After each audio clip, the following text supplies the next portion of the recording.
Ladies and gentlemen, boys and girls, children of all ages, welcome to another Saturday night. It's time for Masterpiece Shitpiece Theater. I'm your host, Nick Brammer, and tonight I'm flying solo with Sam. What's up, man? What's up, dude? Good to be here, man. Sam. AC, I'm sure most people aren't so upset that Russ isn't here. It's one of those things. It's an unspoken thing. I'll just say what everyone's thinking. When Russ is like, "Oh, I don't know if we're gonna make it," we're like, "Oh, you gotta pretend like you're upset." But But there's relief there. There is some relief. No, I'm just playing, Russ. We love you. Yeah, Russ. Even though you forsook us for a goddamn Nationals baseball game. Fuck the Nats. Russ is like Mr. Sports, dude. He went to a hockey game last night. He's going to a freaking baseball game tonight. What's he gonna do tomorrow night? He's gonna watch golf or something. I think he's got cribbage. Yeah, probably. This dude, man. No, he's having fun. He's staying out of trouble. And you know what? He's showing Anna a good time. Yeah. So that's a good thing. Yeah. Because she deserves it. He doesn't. She deserves it, though. Yes. So what have you been up to this week? Anything? Oh, man. Getting ready to move. And it's been 7 years, 7 years since I've had to do this. And oh, my God, dude. God, I guess we were on the same fucking timeline. Dude, yeah, that's weird, man. That's weird that it worked out that way. Well, hopefully they end up in upgrades, man. But yeah, it's gonna be all said and done in about 3 weeks, right? But these 3 weeks, dude, they're gonna, and like my problem is like there's not much in my life that I have any control over, right? My kids are gonna do what they want to do, and I can butt heads with them, and I do too much with my kids, right? This is how we do shit in this house, right? It causes me more stress. I think it's going to be worth it in the long run, right? Yeah. I don't, like with my job, same thing. But it's like I make my house is super fucking tidy, and that's all for me, dude. Jackie's a slob. You could throw her in like some frat house and she would fit in, just fine. But like with just the house being in disarray, like we're getting rid of stuff, we're starting to put things in boxes. It is just like I feel like I'm just up to my neck.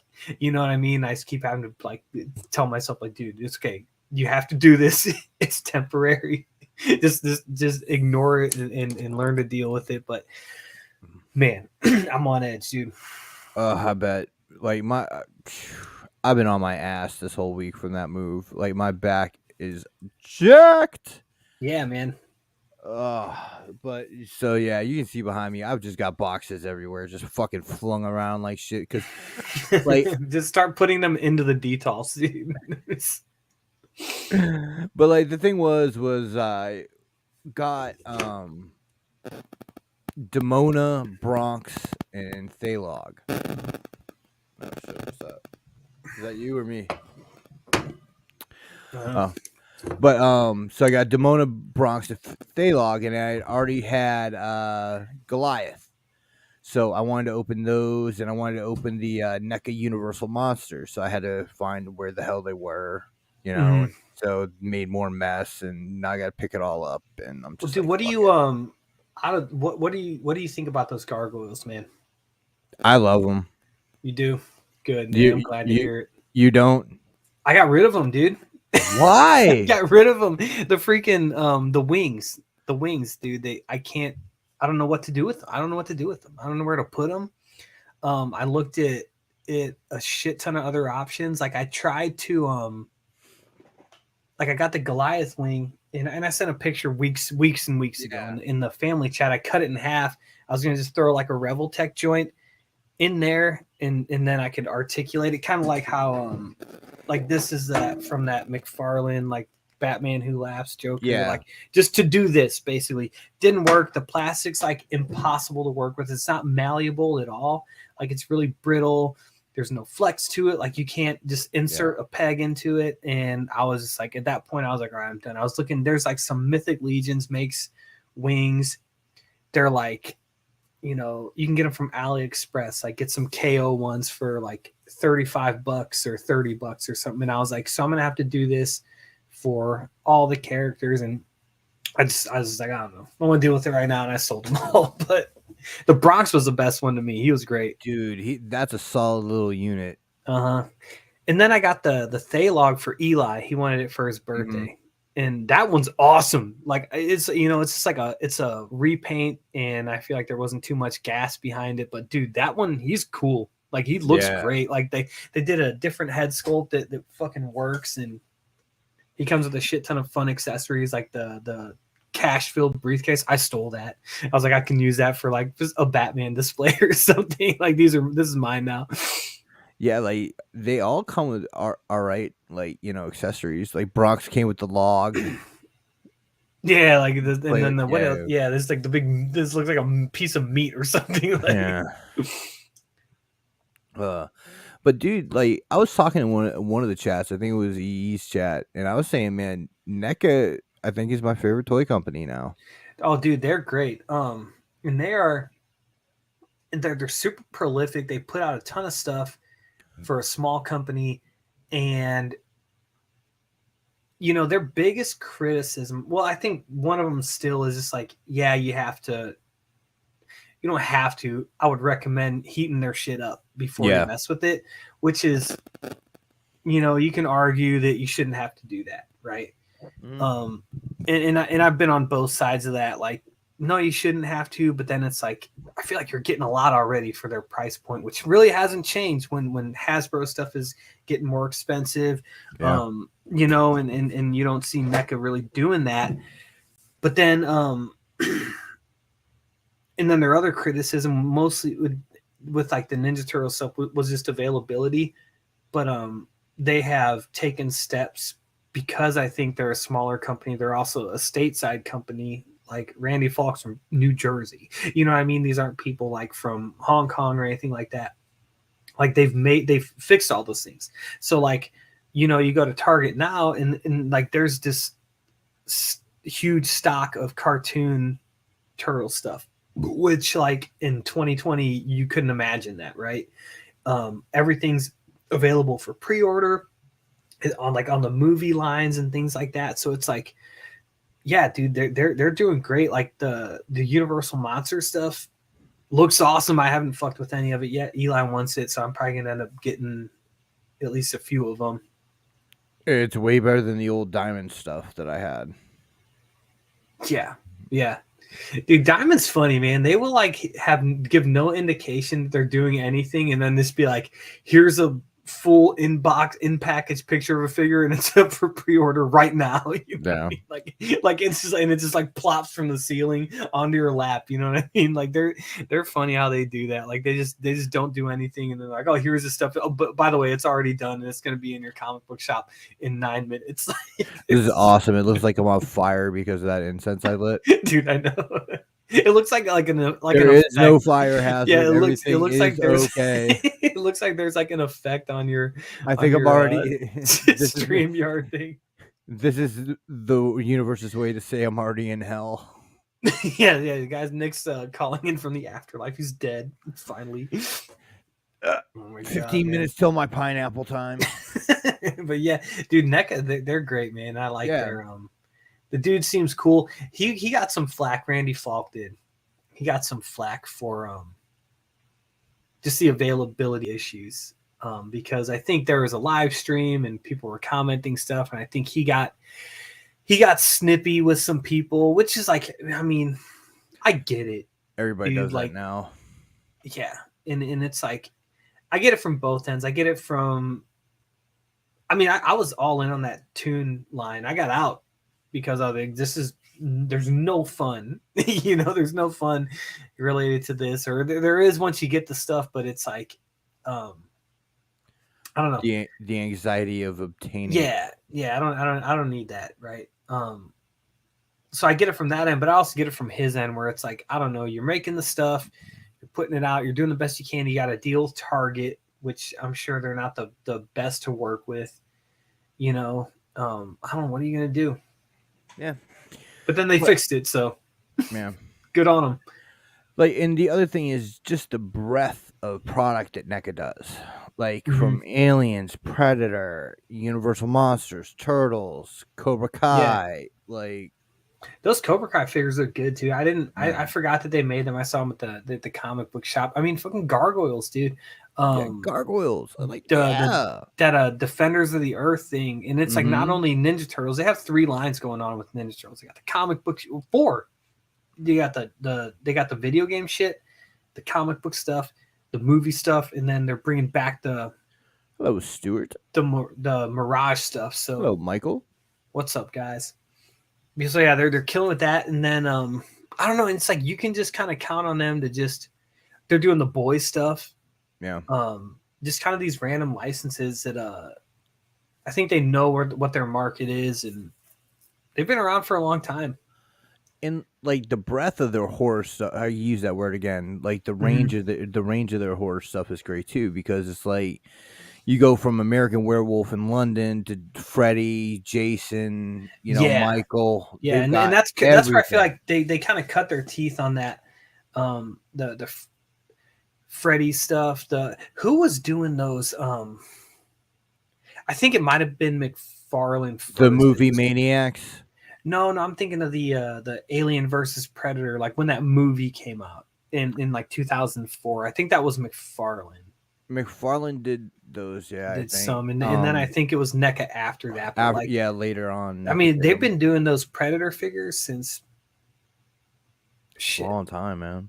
I mean, almost maybe not quite 10 years, but going on 10 years, like.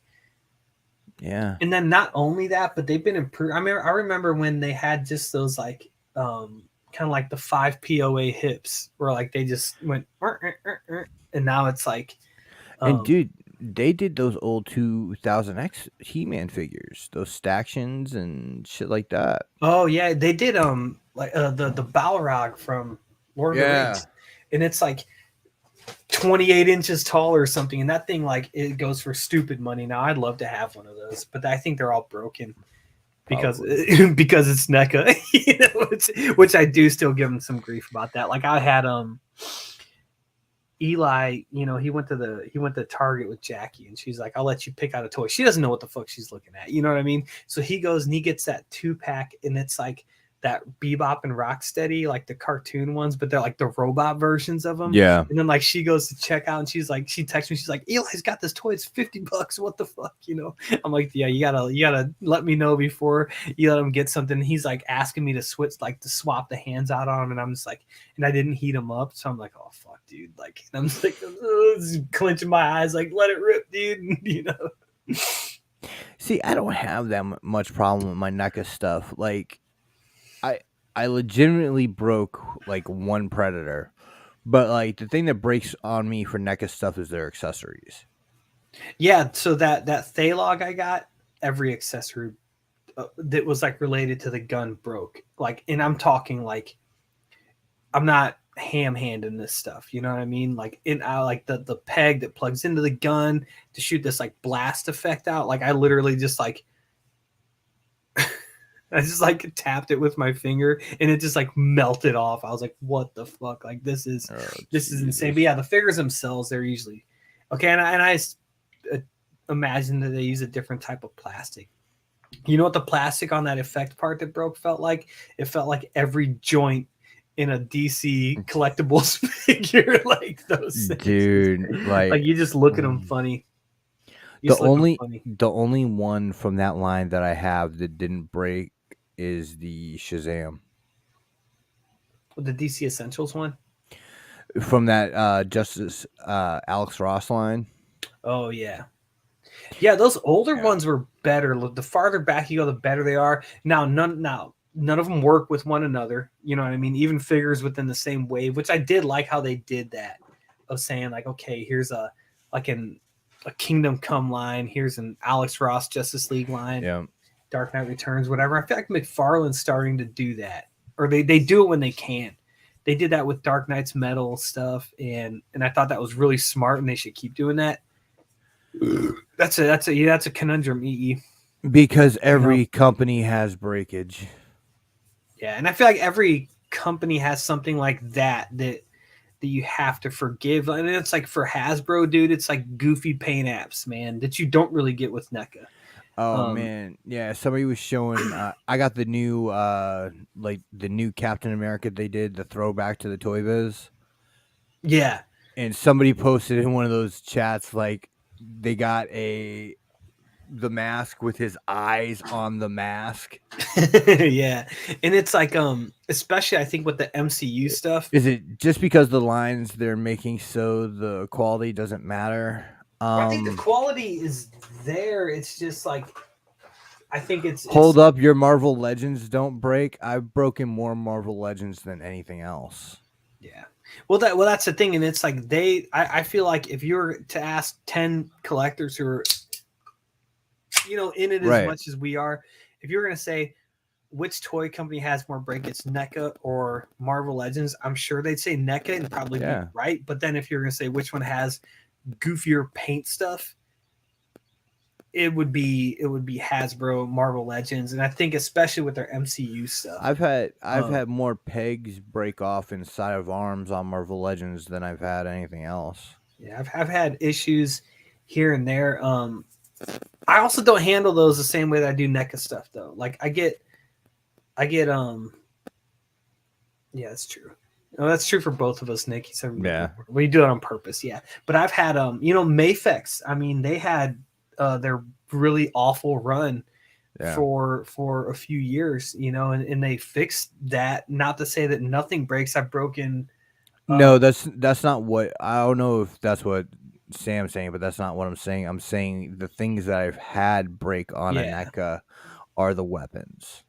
As opposed to the figures, which is what most people complain about. I think that's just different plastic types. But like I've had recent Mayfex stuff that I've broken just from being impatient. Like I made that Flash, the Green Lantern on those Mayfex, the Hush Batman bodies, and I broke both of them in different places because I'm sitting at the table and I'm like in a rush trying to take something apart and put it back together, and I'm sitting here thinking like I should go heat this back up, and I said fuck it, I don't need to, and then broke two barbell pegs.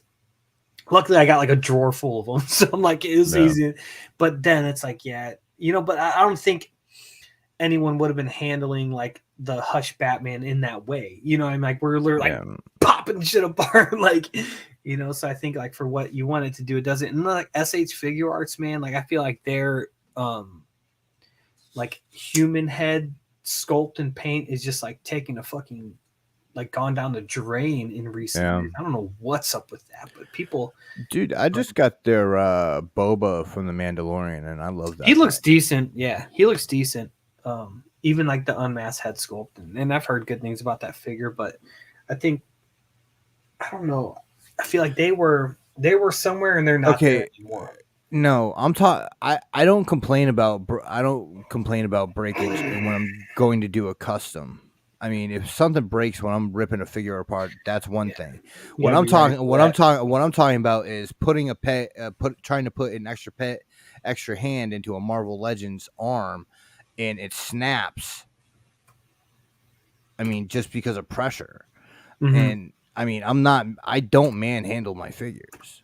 Yeah, I've had that with Hasbro stuff too. That the boys have played with, like a couple of those like Lightning Collection things. Is just like same thing, just like snapped at a lot of times it's like the peg that goes from the shoulder into the bicep, like that little mushroom peg pops off.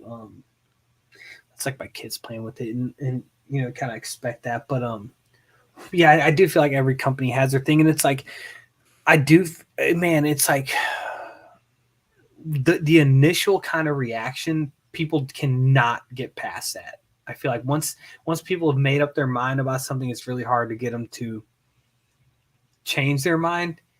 And I think you see that with a lot of the shit. Like I think Mayfex is a big one. It's like good for him, man.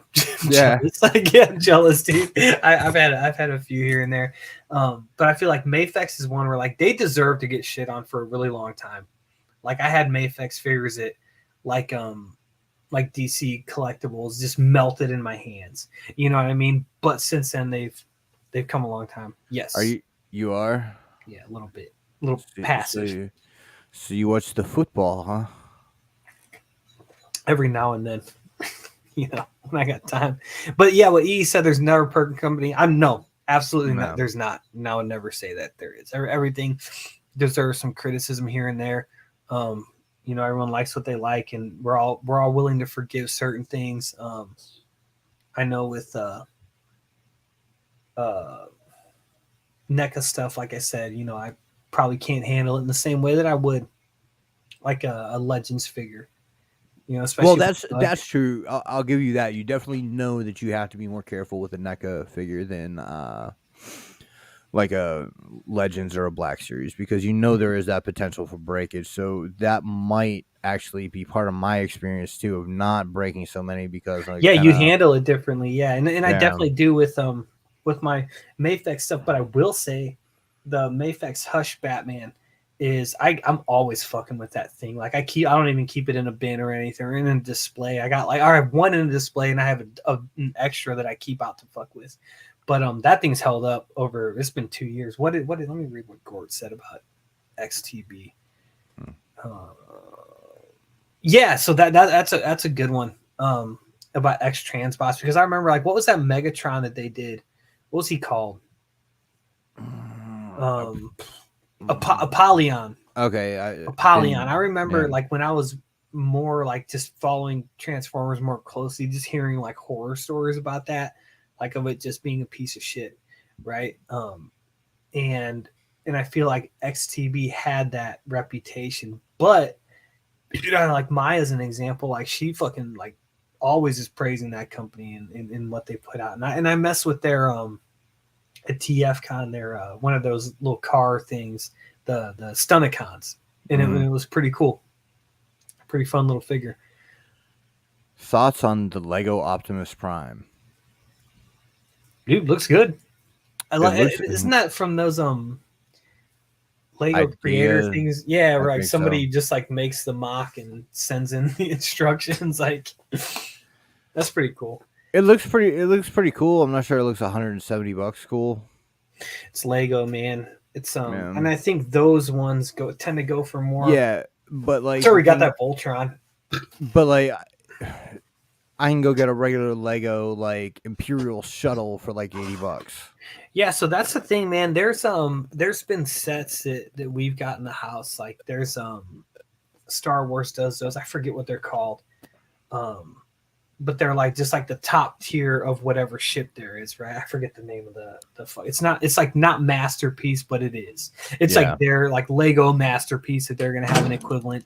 And I've been like, okay, the sets are stupid amounts of money to begin with, and then on the aftermarket they're even more. So like you can just go on Bricklink and just buy certain pieces. I mean, like buy all the pieces that you need. Yeah, UCS Ultimate Collector Series. Yeah, and it's like I got on Bricklink and bought the like the X-wing, basically every part, like because you can find the PDFs of the Mhm. parts online and everything, kind of get a breakdown of what you need. And then even on Bricklink itself, like if you look up like the piece, it'll give you like a part breakdown, like with like links and things. Like they make it pretty easy. Granted, like you do have to sit at your computer for a while to like find everything, and then it's like with that, it's like Bricklink is like eBay in that like you might find one part, but then like this seller might only have 8 of them where you need 12 of them. So you really have to Yeah. think of like when you put shipping and everything, like try to buy as much as you can from the same place. So it does make it kind of tedious, but it's like, I don't know. If you got time on your hands, like it's pretty fun. Like, Like some of those new Lego things like the helmets and like the probe droid and shit. mhm. Like I've been trying to think about what I want to do with my detals because I'm just not a fan anymore, you know? Dude, I wish we were local, man. I need 2 more. I need 2 more. So like I don't know what I want to do with them. If I'm gonna keep them, get rid of them, what I'm gonna do. But like one idea I did have was like doing like a helmet in the details. You know, hmm like they got the Vader one, they got that new Luke one from you know the fucking X-wing pilot shit. They got a Boba Fett one. You know, they got an Imperial probe Yeah. droid. I've Yeah, seen all that dudes crap. do like not the Lego helmets, but like the actual like Yeah. Black Series helmets that are like 1/1 scale that look really sharp and in detail. But man, it's my brother-in-law, and he's like not into this stuff really at all, but he just like loves Lego. Yeah, that thing looks incredible. That Sandcrawler. Um, but he like loves Lego, and he bought a Detolf and has some Lego sets in it, and it looks awesome. Mm-hmm. Like he doesn't have it lit or anything like that. Like he's but like he's has some Lego sets in it, and it looks really good. It's tough though, just with the space. But those helmets, I guess that's perfect for it. Yeah. I really like to look at the probe droid. I think that might be the first thing I build. I haven't built a Yeah, Lego set since I was like a teenager. it's fun, man. It's fun. Like it's like therapeutic. You know what I mean? Yeah. Like it's like almost to that level. Like same thing with putting a model together, or like if you're making a custom or something like that. And it was it's not like making a custom, because that's just filled with speed bumps and fucking wrong turns and like, oh my god, I completely fucked it up. And so it's not Until you quite just pull it out at the end by the skin of yeah, your teeth. Yeah. it's not quite like that, but yeah. Dude, so those McFarlane gun sets, dude, somebody, I forgot who it was, like mentioned that exact thing, and then that's exactly what they did, was like put out. It might have been Gort. Yeah, but that is good on them for doing that. Like some of the guns like are, it looks like to me they had already made the molds for guns to go with a lot of the DC characters. Like there's a Peacemaker gun in the set. Like they don't advertise it as such, but it's like the exact gun that he has, like that big fucking dumb long gun, you know what I mean? But Gort refuses to take credit, so it wasn't him. Gort, hey, just take credit for the thing, man. Just say you did it. Yeah. We'll all think you're smarter, you know. It'll be Yeah. good for you and good for everybody. But yeah, they like you could tell I think they just had the molds for these things already, and like they're somebody there is listening and being like, yeah, this is dumb. We'll find a way to put these out, and doing it with the Spawn stuff is that's the way to do it. Yeah. I mean, like the rules about it are just ridiculous. You know, I don't know if we've talked about that here, but I don't know if Warner Brothers is so, if that's going to be a principle of theirs, then don't have media that features that stuff either. You know what I mean? Like you either go all in or just or just don't. You know, like I don't know. That's always silly to me. Yeah, like I just don't. I think that if you're going to make a character and that character has firearms as part of their thing, give the character fucking firearms. Give them a gun. Yeah. I mean, So I think we're in America. We're in America. We do have the Second Amendment.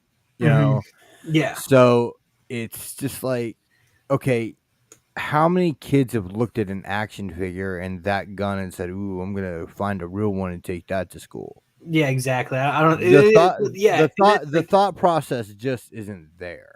yeah, and it's like goes back to the video game debate, you know, which isn't even a debate anymore, because it's, I mean, the data doesn't suggest that there's a correlation between violent video games and violent acts in school settings or any settings for that matter. It's not even a debate anymore, but they're like using that same logic to, I guess, justify this. Is if you were going to ask them why they do this, I'm sure that'd be the reasoning. But and then I think with the, you know, they could say, okay, well, yeah, we're going to make this media, but this is a PG-13 movie. It's a rated, you know, or Peacemaker's like a rated R TV MA show. Yeah. But like those toys that we want, I don't think that many kids are buying them. And that's like even with Hot Toy stuff and statues. You know, like it would be weird if like you went like and got like an Imaginext toy and they had like a handgun or something like that. Like you wouldn't see, like they do have guns, like Imaginext guns, but like goofy, like rocket. Yeah. You know what I mean? But it's like, so I could see that like for toys marketed at like young kids, but for the McFarlane stuff, like kids aren't probably buying that. And again, if they are, this isn't going to make them a psychopath. You know, it'd be like if they ban the song Helter Skelter from like Apple Music. You know what I mean? Like because of Charles Manson. Yeah. And it's like one of those things that are like you gotta let Charles Manson would have found another reason to fucking kill Sharon Tate. You know what I mean? Like if the Beatles didn't make that song and never made the White Album. Break heard somewhere that guns can be dangerous. You know, I'd like to, I would challenge Brink to prove that with some data. I want the spreadsheet on my table by Monday. Yeah, by Monday. Brink, you got 48 hours, man. Let's see, Yeah, prove man. that hot take. He loves his hot takes, man. This guy's a hot take machine. Oh God, I hate that. Like whenever anybody has to tell you, "Ooh, wait, it's gonna be a hot take." No, Yeah, that's dude. No, yeah, that's a shit. lot of Most of the time, that shit's medium warm at best. yeah, it's a lot of news stuff that's like that where I feel like they do it just to make the hot take, just to make it, and then they have to retroactively try and justify it, and it's people clown themselves pretty regularly doing that. An example of this thing, that movie The Northman. Mm-hmm. So I know like you and I were both excited about that for a lot of different reasons. Like because one, it just looks fucking awesome. I haven't seen it yet. I'm gonna have to wait till it comes on streaming. But also Robert Eggers is I think that dude is just a fucking masterful director. I think everything he's done is top notch. It might not be for everybody, like some of the stuff like with especially The Lighthouse, gets pretty out there. And I can see how that wouldn't be everybody's cup of tea. I think The Witch that he did, that's one of my top 10 favorite movies of all time. And it's a quick little 90-minute little horror movie. If you have any interest whatsoever, watch it. Like I would recommend that movie to anybody. So I guess like that movie was kind of caught up in this, like, I don't even know if it's a controversy. I don't think anyone, and I'm glad about this, I don't think anyone was like saying anything negatively about the movie, but I guess like it like has a huge appeal to like white nationalist people because of like I guess they use a lot of like Nordic imagery and like Viking like stuff, right? Or like history, Right. like in their kind of like culture, like it's just like in that kind of milieu, like a lot of them say like they might do something or say something terrible and like mention Valhalla or whatever, it's just whatever, like those places at the times were all white. I think that's a thing that appeals to those people because there wasn't this heterogeneity of different races and things like that in Estonia in the year 840. You know what I mean? And they were saying like I got this article pulled up because I thought this paragraph was funny. They were talking about okay, here it is. It says on the face of it, some images of Skarsgård, and this is Alexander, right? Alexander Skarsgård in the Northman, bare-chested, pumped up with battle rage, wearing a wolf's pelt as headgear, uncomfortably close to those of Jake Angeli, aka the QAnon shaman, the abiding mascot of the January 6th assault of the U.S. Capitol. On that day in Washington, then they go to explain how that was the day that democracy died and everything. That dude dressed like a Viking. Alexander Skarsgård in the movie dresses like a Viking. Alexander Skarsgård in the movie didn't dress like the QAnon shaman. You fucker, like you can't. I mean, that is just like in and of itself, and like this to me, it like brings up this question of like if you put out a piece of art, or not even that, like just a thing, and people with gross ideas and gross motivations kind of co-opt that thing. Does that mean that thing has to go away? I think that's like a question that I've been thinking about, kind of reading that and into another thing. Depends on what it is, right? Because if it's something that like is in your normal everyday life and they latch onto it, you have to just be like, okay, assholes like this thing. Yeah. And leave it at that. But if it's something trivial that like doesn't affect normal life or whatever, just get rid of it. Be like, oh fuck, here the white nationalists and Nazis and assholes ruined another thing. You have to just chalk it up. either way. Yeah, and like my thing, like if you're gonna say get rid of it, Mm-hmm. to me, don't you give those people with those gross ideas, don't you give them all the power to just claim whatever they want and then Like, kind of, but who cares? yeah, I guess it would depend what it is, you know. So like I'll give Yeah. you this example. There's at the University of Wisconsin, there was this big boulder in the middle of campus that I Mm-hmm. guess had always been there. And um I guess in a newspaper article from 1924 25, they refer to it as the N-word head, right? Which if you read Call of the Wild by Jack London, they use that same term, and I think it was a term that was just used to describe a rock that was dark in color. You know what I mean? Is that okay to say? No. No. You know, was it then? No. Is it now? Definitely not.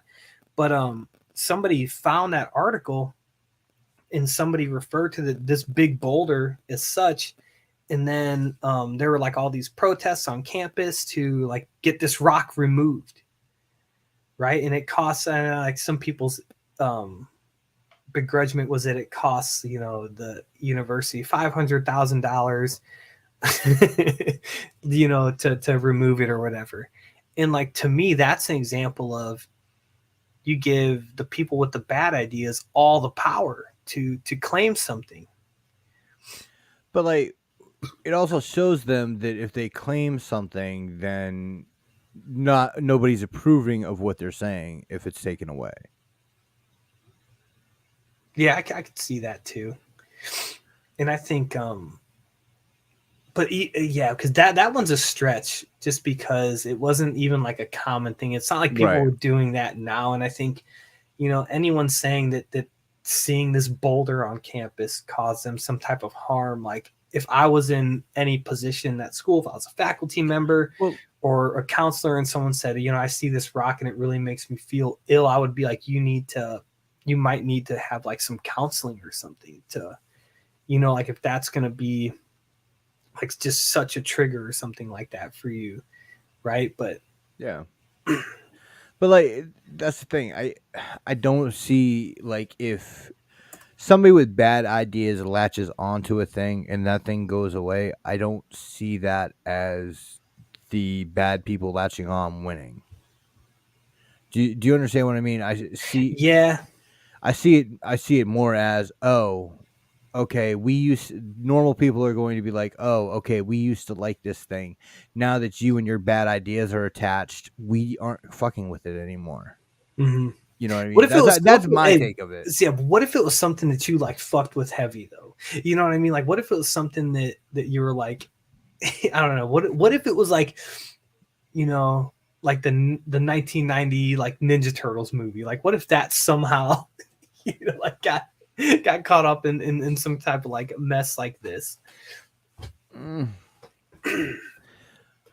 Like, I'd watch it, but like, that's the thing is, like, I'm gonna watch what I want to watch and support what I want to support anyways. Right. So like, it doesn't affect me like when people call for a boycott or something, because I'm gonna make my own decision and not Yeah, just, exactly. you know. And So that's the way to do it. yeah, so like, if like the Ninja Turtles movie went away, and it'd be like, oh fuck, I wanted to watch that, I can't see it. You know, Mm-hmm. I don't get much more than that. You know, Yeah. because then you really are giving energy to the people that have bad ideas, Mm-hmm. and I just don't know how not. I don't know how to handle it. Yeah, Like, I think well I think like giving energy to them is kind of like would be increasing the dialogue about it. Mhm. You know what I mean? I think to just kind of like you know, when like this Northman movie, that the fact that white nationalists love that movie, I don't need to discuss it because it doesn't. Woo! What's up, dude? What's up, guys? Look at this fucking sportsman. Oh my god, it's been Dude, insane, dude. I've had one Sportsmaster. hell of a couple nights. Good lord. I know, dude. Look at you. You're home already. Oh my god. The hockey game, and then tonight was a baseball game.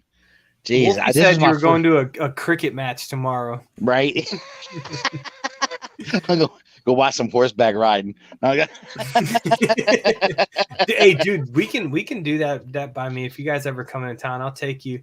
Yeah, hey, look in the family chat, dude. This shit's funny, man. But yeah, Russ, if you guys ever come here, I'll take you to some horse races, man. So yeah, there's this horse track in this place called Fairmont City, and it is like it's this little community, and it's like 99% like first generation Mexican people. Because they all like come here and just work at the horse track, and I don't think you even have to wear a shirt into the place. You'll be there at like midnight, and there'll just be like toddlers sleeping on like picnic tables. I think people just bring like their whole families and hang out. Oh shit! Oh yeah. What else I couldn't even see it? What is that? Oh, Michael Plass was saying the NFL schedules came out this week, and he lives in Louisville, and they just had the Derby. Word. Yeah, they did. I heard that horse is not running in the second race, the next race, but is going to run in the third race.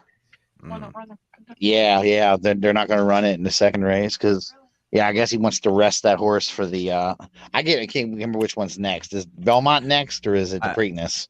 I think the Preakness is the second one, isn't it? Preakness, and then Belmont decides it. Yeah. So they're not going to run. What's it called? Rich Strike is the name of the horse. Yeah. They're not going to run that one in the Preakness, but they're going to run it in the Belmont Stakes. He has to heal up from catching all them hands, man. Dude, that was insane. I watched that fucking shit. Jockey popped him good. Oh, he was fucking man. He was whipping the fuck out of him. Run, you motherfucker. All right, cool. So Michael Plass knows. He says, afraid he'll get hurt. The Preakness is the second and longest. Oh, okay. So the Preakness is the second. So it's so Belmont Stakes is the third one then. Yeah. All right, so maybe, but see, it's funny because of how he ran the Kentucky Derby. You would think that horse might have a chance to win the Preakness because he just kind of hung back behind and all of a sudden just took off, man. My man started beating the fuck out the horse. Get your ass up. And I guess like he was biting the lead horse. Yeah, I saw that. That's a feisty ass horse, dude. So that's why the jockey was having to hit him. I mean, they don't have any other way to fucking deal with it. Do you want him to hit him with the crop right in front of the face, right in front of the rest of the world? You gotta do something though. Yeah, they were like, I remember they had like the escort horse, and horse was biting the other horse and shit, and. What a mean. That was fun though. It was still a fun race to watch. I was like, wow, that's crazy, man. I just never been into horse racing. Well, I only watch it. I've only been into it like I said, like when I'm there. You know what I mean? Right, right. Watch it on TV or anything. Like I bet when I'm there, and I do like, it's like little $8 bets. You know what I mean? Like it's like yeah. That's what we used to do too when we would go to Rosecroft over in Maryland. We would just do like little $2 bets and shit like that, and little weak ass. But the racing they do is like it's like harness racing, like where the guy rides on like a little buggy behind the horse. Oh, that's weird. Yeah, it looks so stupid, dude. I'm sorry. Yeah, it does. Yeah, it looks like some kind of chariot. It's got a weird looking chariot. Are the dudes like too big or what? Yeah, I don't know. Because I think they're little guys that ride in those too. Because I guess they want to be real light, but. Well, yeah, I guess like jockeys. I mean, they're like I would look big next to a jockey. Yeah, probably. These dudes are like 5'1".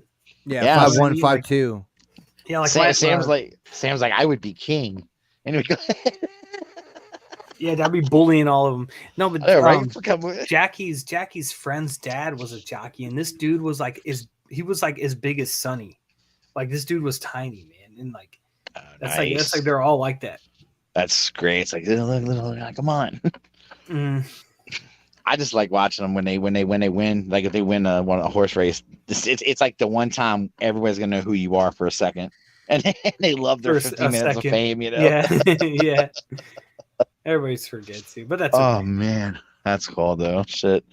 Yeah, it was good though. We've had a good time. We've been very busy, and the Caps playoff tickets were a surprise because Anna actually entered like a raffle at work, and then she she she wakes me up early Friday morning. She goes, "Hey, I won I won the hockey tickets. We're going to Game 6 tonight."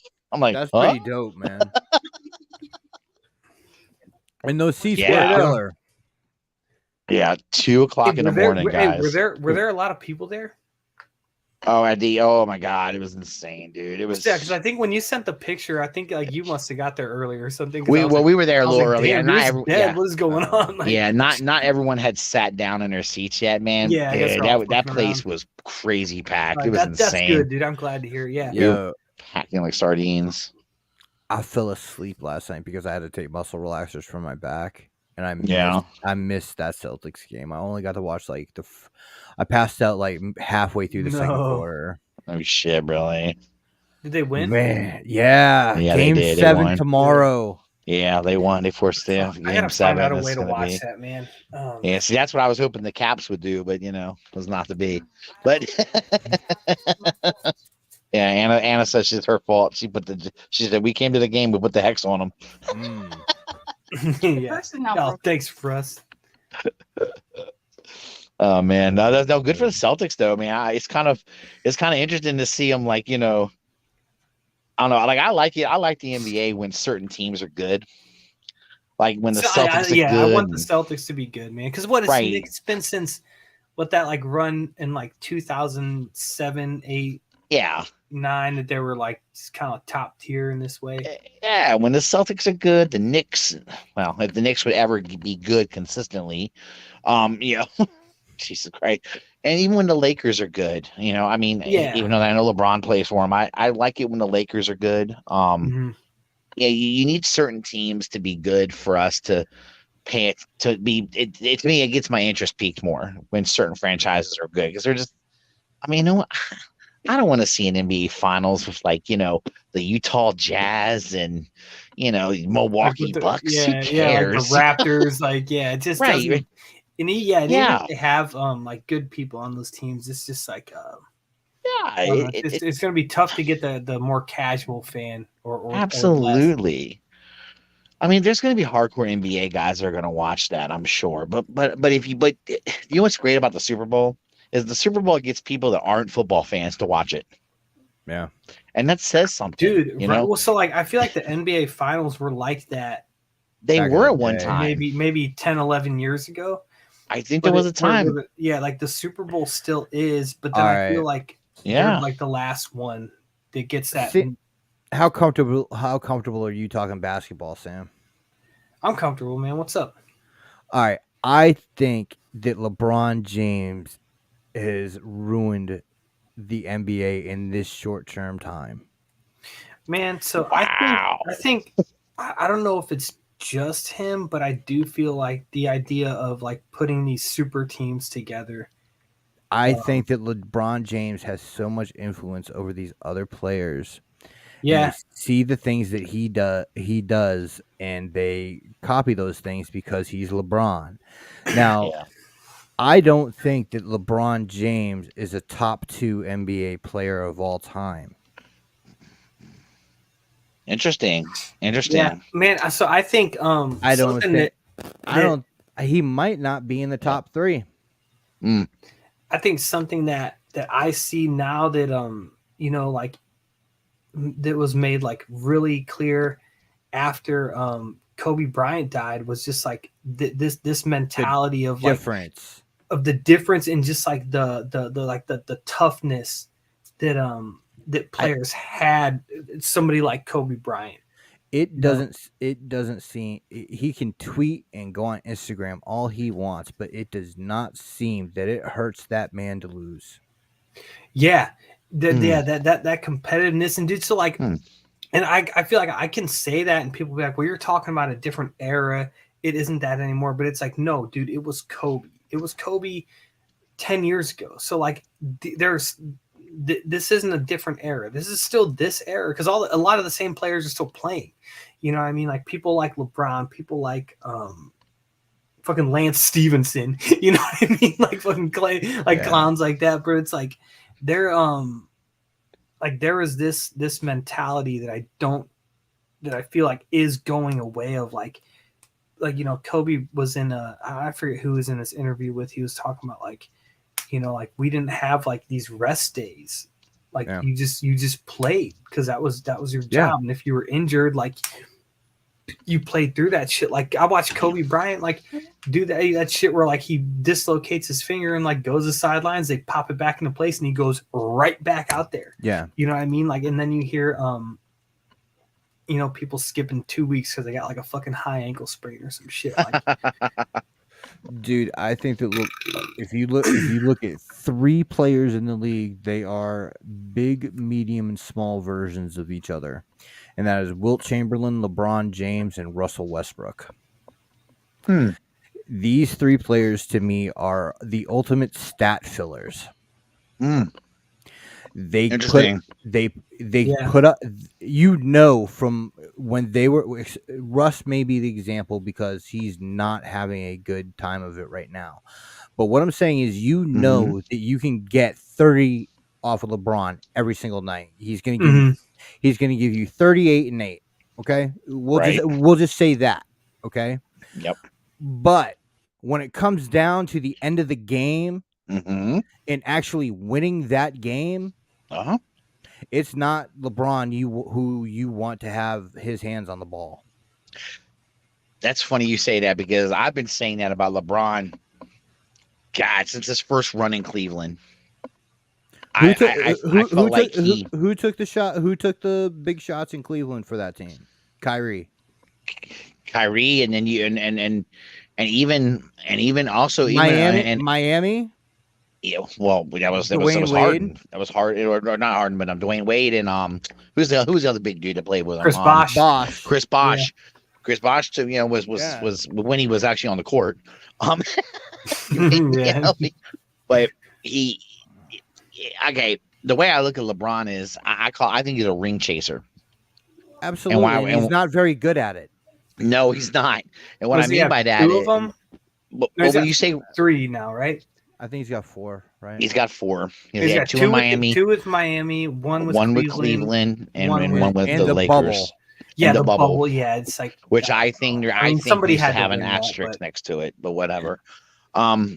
Because if remember, everyone has to remember that playoffs in the bubble, they stopped. They stopped the end of that ending of the season. Yeah. There was a gap of months before they started playing again. It was almost like they had another off season. Yeah. We don't know what would have happened if that season had played out. We just don't know. And coming into it, they gave those guys the ability to heal up, get from injuries, get better. And I know everyone got the opportunity. Yeah, you could say everyone got that. Right, you did. But for LeBron, it meant more. He needed it more. He needed the break more. And I think that I just think I think the Lakers benefited more from it than any other team did. And next thing you know, they win, and again they won. Congratulations. I just think they just been asterisks next to that year. Right. Like the COVID year, or whatever you call it. And LeBron has not left any franchise better off than when he never. He's a coach killer. He ruins franchises because he wants to play GM and he wants to put these teams together. And then here's what kills me. A lot of fans of his they want to give LeBron the credit when his super teams that he puts together win, but when they're a flop, they get mad because LeBron gets the blame. Yeah. And I said, but LeBron should get the blame. He's the one that forced the issue. It's his fault. You know, that guy has too much. To me, when you start letting a player, I don't care who he is, you start letting a player dictate who's going to play for your team, you're in trouble. Jordan never did that with the Bulls. Michael Jordan never told the GM of the Bulls, yeah, I want you to get this player and that player and that player. Now, that doesn't mean he might have given his opinion to him, but he never told him, he never made it sound like, if you don't get that guy, I'm out of here. And I think that's what LeBron does. He holds that shit over their heads and says, if you don't play, you don't get that guy. I love the fact that finally people at ESPN are like, okay, maybe the Lakers need to trade LeBron. Yeah, it's true.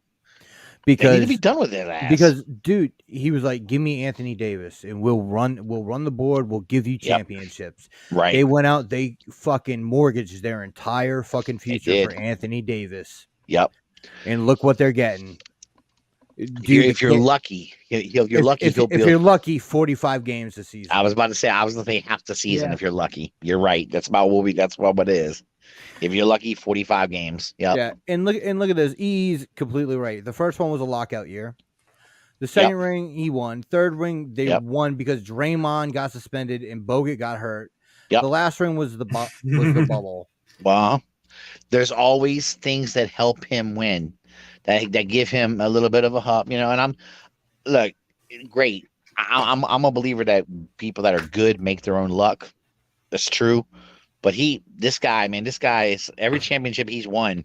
You could argue there's been some kind of circumstance behind it. Every one of them. You know what? I'm going to make another point about LeBron. I guarantee you that you remember the championships he lost better than the ones he won. I think you're right about that, because I do tend to remember the ones that he lost more than the ones he won. You're absolutely right about that. I do. When I think about it, I do. And, you can argue that, but Jordan could not win without Scottie. That's right. And That's LeBron just couldn't win with Russell Westbrook or Anthony Davis. Right. Or he couldn't even make the playoffs. Keep this in mind. In Miami, Miami was supposed to have this stacked team. They only won 2 titles of 2 of the 4 trips they made to the finals. Because he quit in 2 of them. Yes, exactly. He's not. You could see. Yeah. Go ahead. I mean, okay. Jordan. Whoa. Go. You go ahead. Michael Plass, he says, and I'm not a LeBron fan, but people forget that NBA super teams have always existed. Okay, but they haven't been, constructed in this way. Never. Okay. If you want to go back to the Celtics in 2008, that's the first time that was done. Okay, but I would argue with that. I would argue this: they weren't put together by a player. They were never put together by a star player who said, "Get this guy, or I'll leave. I won't play for you." All those even with that Celtics team, because that had Pierce, Garnett, Kevin Garnett, and was Rajon Rondo there? Rajon Rondo was a draft. So we traded for his rights on draft night. Okay, so but were all those dudes studs elsewhere? No. Well, yeah. Kevin Garnett and Ray Allen, yes. Garnett was, but Garnett was also at the end of his career, though, too. He was sort of on the latter half, but he was still good. Don't get me wrong. He was still really good. Mm-hmm. He was exactly what that team needed. He was. And I guess my point is, though, that Lakers team was not Lakers, the Celtics team was put together by a GM who made the moves to put these pieces together. They won a title. They should have won. I feel like they should have won more titles, but it bothered me that they didn't. But whatever. But he's talking about the point that I was making. Those super teams, the cores were built by drafting until the Celtics did it. Yes. Now, true. Now, see the thing about the Celtics with their big 3. Yes, Robert Parrish was traded for. Yep. But fucking Bird and McHale were drafted. Yep. I mean, the free agents that they got Bill Walton for the 86 team on a flyer because his knees were shot in his back. Yeah, right. Right. Like fucking Jordan was drafted to the Bulls. Pippen was drafted to the Bulls. Horace Grant drafted to the Bulls. Okay. Now and then if you want to get into there, Tony Kukoc drafted by the Bulls. Yeah. If you want to get into guys that were free agents, okay, Rodman was a free agent. I'll give you that. They would pick up little pieces here and there. I'm sorry. Rodman was not a free agent. Rodman was a trade from the San Antonio Spurs. No, you're right. He was a trade. Okay, they you're gave right. Up one of their no-name centers. I think it was Wennington. You're right. He was a trade. I should have said trade or draft or trade or free agent. My bad. I should have inquired both of them. But you're right. He was a trade. But I mean, what I'm saying is he wasn't drafted by the Bulls. I know, but he might have been the biggest player they ever got that wasn't a draft pick. If you think about it. And putting together a super team by drafting is wholly different than going out and buying players left and right. And that's why I have a whole lot more respect for what the Warriors have done than anything LeBron. Sure. Look at the Warriors. They're an incredible team. They how many people? I think the T-Wolves passed up on Steph Curry twice in Yeah. that draft. Yep. Yeah, the Warriors. Yeah. The only one that I feel like they pulled in would be KD. Yeah. And but everyone else is kind of like that like homegrown almost. Yeah. Like, but see, Sam, they won a title before KD. Yeah. So you could argue that KD came aboard, but KD just joined the championship team already. Right. And got I mean, one right, and then yeah. Yeah. I mean, I'm like, okay, congratulations. So when I guess you want to say they put together a super team, but they already were a super team because they drafted well and they did great. So if you want to make that comparison, okay, yeah, you're right. Super teams have existed, but they were done differently, and also they weren't put together by players. I'm gonna say that, and when I say that, I don't mean players. Players have always talked. I'm sure they have. What I mean is, they never had a star player tell the GM, "I want you to get this guy. I want you to get that guy. I want you to get that guy." That just didn't work that way back in the day. The thing was like these super teams that have been put together classically don't work. Yeah. Because if you look at the Lakers that lost to the Pistons, you look at the Houston Rockets that had Hakeem, Barkley, I think Drexler, and Pippen. Yeah. I mean, that's until like LeBron won too. I think he was the most successful of those free agent built super teams. Mm-hmm. Yeah, and I mean, give it to LeBron. He found a way to squeeze some rings out of it. But hello, cat. Takes too long for players to develop, and then they are at the tail end of their careers and get maybe 1 to 3 years. I don't feel that way at all. I feel a lot of these young kids, even though they're only a year out of college, are coming into the league and balling. Like Anthony Edwards. Quickly. Dude. Jason Tatum. Yeah, dude, he's a monster, man. Jaylen Brown. Yeah. I mean, like, there's a lot of them that have come in pretty fast. Oh God. Young kid in New York I like. Not quickly, the Barrett, I think. I can't remember if it's Barrett or the What's other the kid? guy. Marat? John. Oh, Ja Morant? John Morant, yeah. John Morant. Yeah, that's another one. Trae Young. Real quick, man.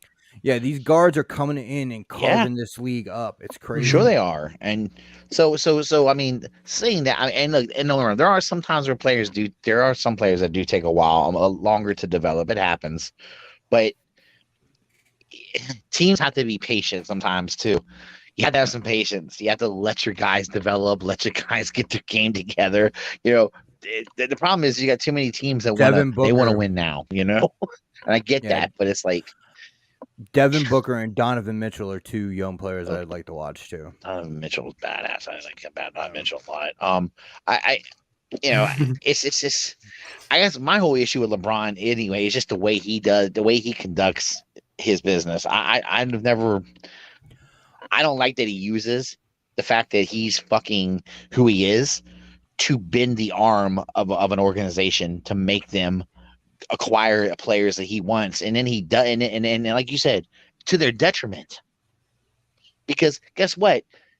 If they don't trade him, and if he doesn't resign with them, and he goes to play somewhere else, they're going to be left holding the bag for all these moves they did for him, because he bent their arm.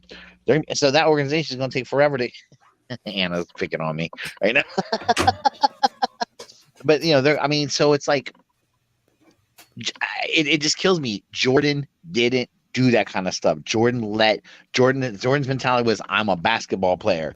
That is a GM's job. Let him do it. I'm gonna play basketball. And that's what LeBron should be too. She shouldn't be trying to play GM. Play the fucking game. Try to win. I'm not saying you can put something in your GM's ear. But agree to disagree. I don't think it's bad for a player to know their worth either. GMs know what baggage comes when they sign LeBron. Good point. And I'm not saying that knowing your worth is one thing, but using your worth to force an organization into doing stuff that they know they probably know they shouldn't do. But they're going to do it for you. If you look at the Lakers right now, what would you rather have? Would you rather have fucking LeBron, Lonzo Ball, and Kyle Kuzma, in those draft picks or Anthony Davis? Well, actually, Oh my honestly, God. because of I'm not a fan of Anthony Davis, so that would be a no brainer for me. But because I think Anthony Yeah. Davis is a injury prone player, and Yeah. to me, if you're not available, you're not nothing.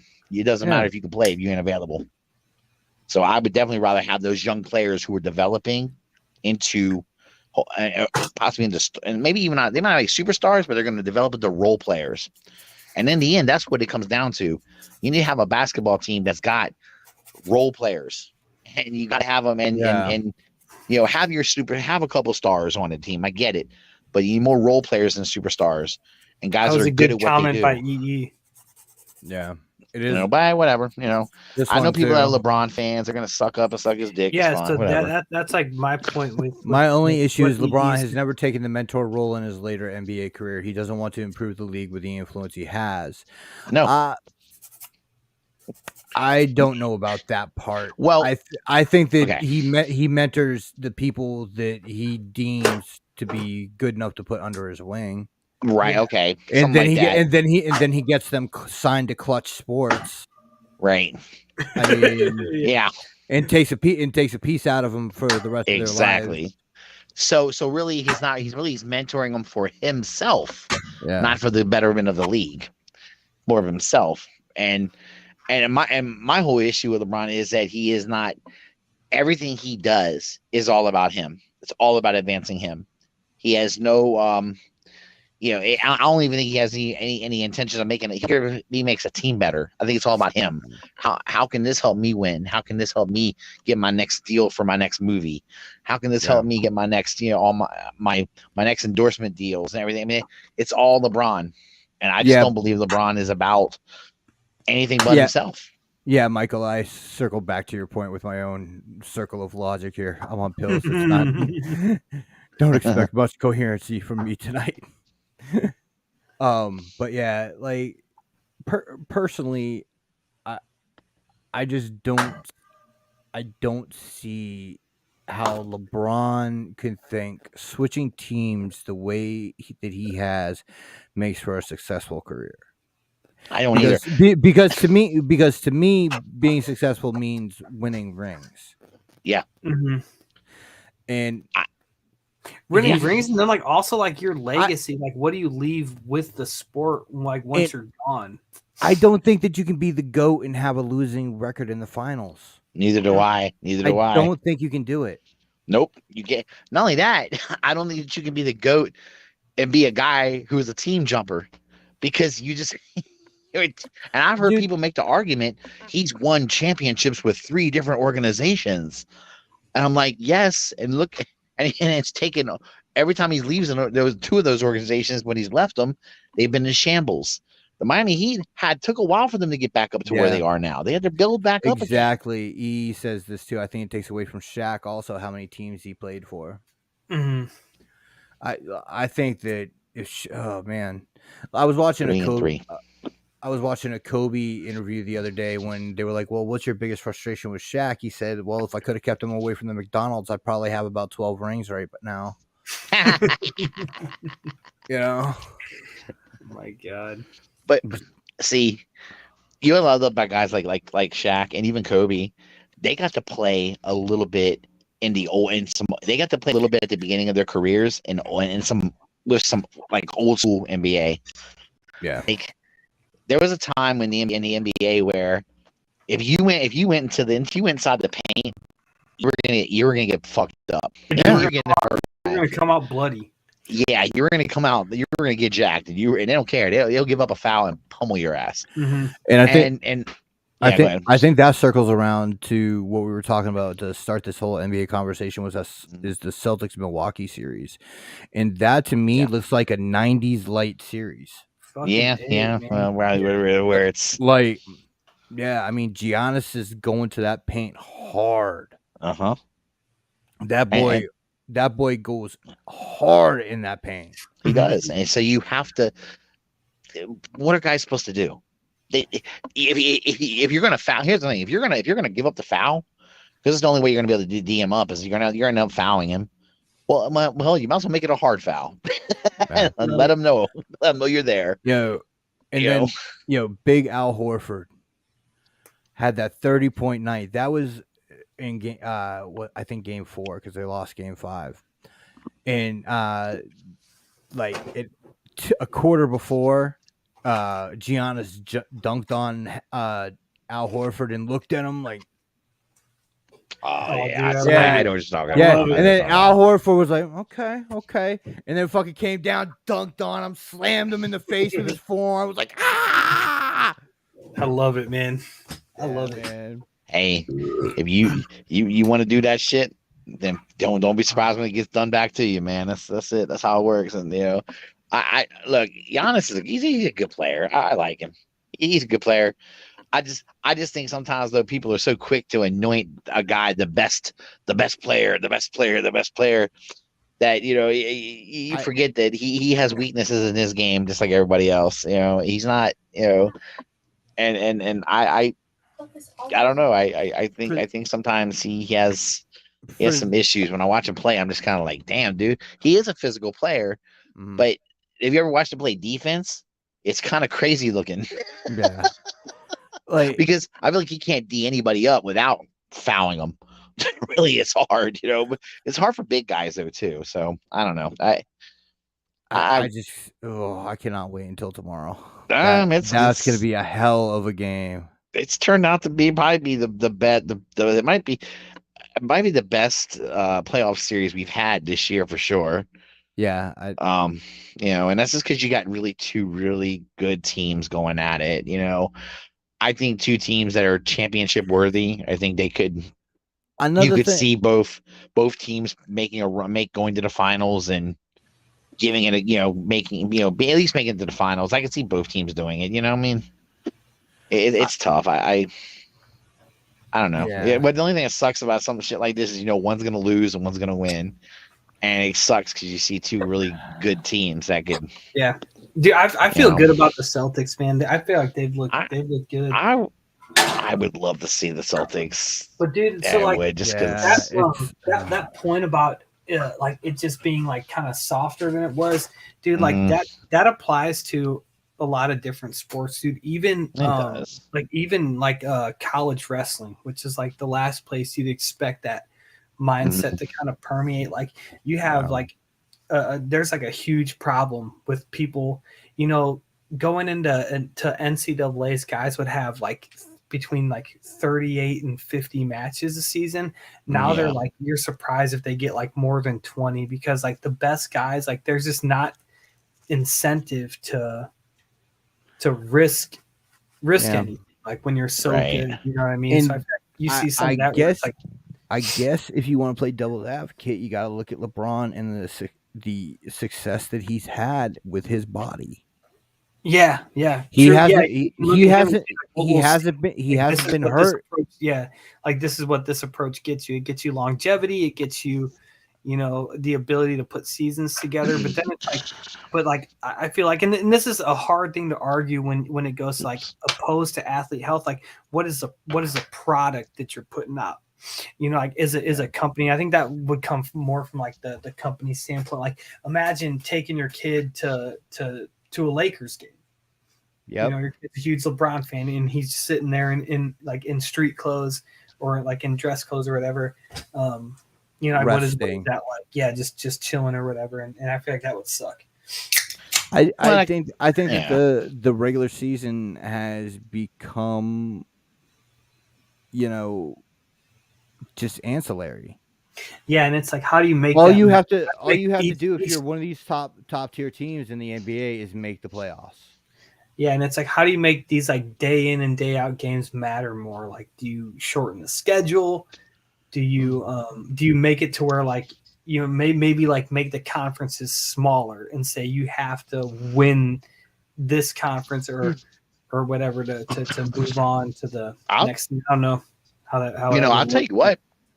I mean, really, the way they do the NBA seeding and the NBA playoffs is really it's each conference is their top 8, right? In each conference. Mm-hmm. Well, why don't you do it more like football? The winner of if you win your division, you get a playoff spot, but you have to win your division. Yeah, just that kind of that's what I was thing, and saying. Like, make it make it smaller, so right. because then like football's different just because the schedule's so short. No, true, it So is, like but I it mean, really like it is like live or yeah. die by each game. But you could end up and then have it like a certain amount of their games anyway are going to be interdivision games anyway. Right. It could make those interdivision games a lot more important because yeah, like if you have to win this one to get you're fighting your division rivals. And even if like within a conference, like they just did seeding differently, or I don't know. I wish they would do like fucking soccer and hockey and reseed. Me too. Yeah, I kind of like that. I like that way of doing it. Yeah.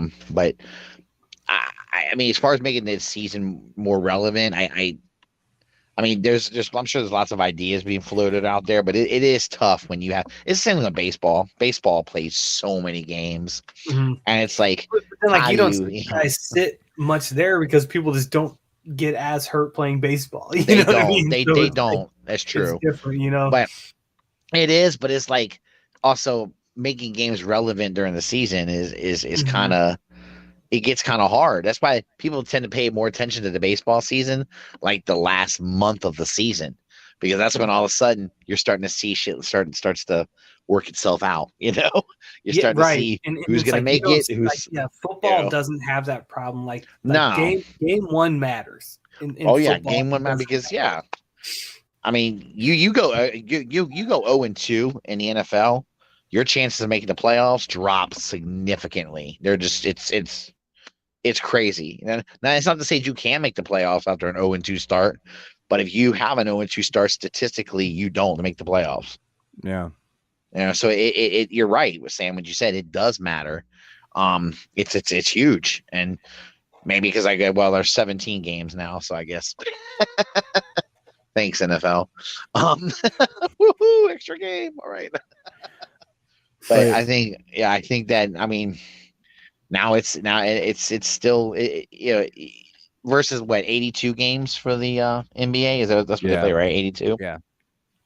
I mean, come on, in NBA most of the time when I'm watching NBA games, I start as far as season games go, I don't start paying attention to the season until like the last 2 weeks before the playoffs. And that's because I want to see how it's starting to all shape out, and who's going to make it. And I really do think for the NBA though now that with what we're seeing this year in the playoffs, LeBron didn't make it. Kawhi and Paul George, Kawhi was hurt all season. Mm-hmm. The Clippers, if they didn't make it past the play-in game with Minnesota. Yeah. Then you look at the Nets; they got swept by Boston. So these teams that seem to take the regular season not so seriously, at least this year when we had a full season, got fucked for their own shit. And you know what? And hopefully they learn from that. Like other teams see that. And then, dude, so like Nick, you saw the same thing. Like I mentioned, college wrestling. Like that same thing happened with a lot of guys who were really good. Like they basically did a pitch count during the regular season, and then just flamed out at NCAAs. You know what I mean? So it's like you hate to see it, but then it's like good. Like that's kind of what you get for this approach. This approach that is the wrong approach. Like, well, the load management kind of way of working it too is some players only they're going to take a certain percentage of games off during the season, so they're not playing all 82 of the year. Yeah. But there's a lot of reasons why people have issues with that. I mean, one is fans go pay their money to go see a team play. Yep. They want to see every member of the team play, not see a player play. Exactly. Like, I think that's a lot of teams, especially like smaller teams that kind of just have one stud. Like they're going to see that one player. Right, and it matters. So you gotta, and it kills me too because I would argue that the NBA, like about 30 years ago, was a lot more tougher than it is now, as far as players just getting, going through the grind. Yeah, like it was in the game was more physical. Like that was just the expectation. Yeah, and I think like veteran players were probably like more willing to talk to like new players. Like this is what it's like. Get used to it, you know. And, Sure, dude. And travel was rough. Everything was rougher. Yeah. You know. Yeah, check this though. Think about this. Larry Bird was drafted in 79? Mm, He was out of the league by 93. yeah. So what about a 14, 15-year career or something like that? So think about that. And think about how hobbled he was in his last couple of years. That's true. He had a really bad back problem, didn't he? Yeah. I know he had rough back problems. Yeah. And you're right. And he's one of the greatest ever. But the reason why he's seen as one of the greatest ever, possibly, is because we would see how hard he played, and he didn't take games off. If he had to miss a game because of injury, that's one thing. Yeah. But if that dude was healthy and could go, he was gonna play. Yeah. All of them back in the days were like that. So it's almost like these younger guys, this new generation of player. I don't know what else to call them except they're little pussies. Something I can say. But you gotta make more money. But you gotta understand, LeBron is just a generation behind us, dude. Well, me anyway. Well, LeBron's only 6 years younger than me. Yeah. So like it's not a generational thing. It's a strategy that LeBron implemented, and people said, okay, because they've been told so much that LeBron is the greatest player in the world, so they see what he does, and they're like, okay, yeah, he's successful. He's getting his stats. He's doing this. He's doing that. Is that the kind of career I want? Okay, yeah. He's being called maybe the GOAT. So if I do what he does, then I can have the same kind of career, and it doesn't work. Yeah. Well, LeBron James is a singular talent in this league. No, he is, but that's why there's more to see. There's more to it to his success. Stuart. Yeah, there's more to his success than just the load management stuff that he does, and also I mean, but I know what you mean. Other guys have utilized it, and it's worked for other guys too, as far as keeping them healthier more. And guys want to be fresh for the playoffs more so than they want to be fresh for like to play 82 games of the regular season. So I get the mentality. I think it's hilarious during the Nets and Celtics series that Kyrie said that, oh yeah, we were just starting to gel a couple weeks ago. They've been gelling since Christmas. And it's like, yes, motherfucker, because you took all that fucking time off because you didn't want to get vaccinated. Yeah, like they've been playing. Yeah. That was so you're not going to be able to gel with people. I forgot. I literally forgot that was even this season. That seems so long ago. And honestly, the other thing that fucking Stephen A. Smith things on him, and I love it. He took time off after January 6th because he was traumatized. Dude, so wait, Kyrie did? Yes, the only player in the NBA to do so. Dude, there's so Kendrick Lamar came out with a new album Friday, and it's a double album, and it's this dude has been silent since 2017. He's not on social media, and he's like just a fucking like behemoth on like in rap basically, and he's my favorite rapper, right? And he talks about Kyrie on a song, like he's like like rapping, like talking about COVID and shit, and like talking about Kyrie and like how he's like questioning him and his motives and things like that. And that January 6th shit is fucking ridiculous. Yeah.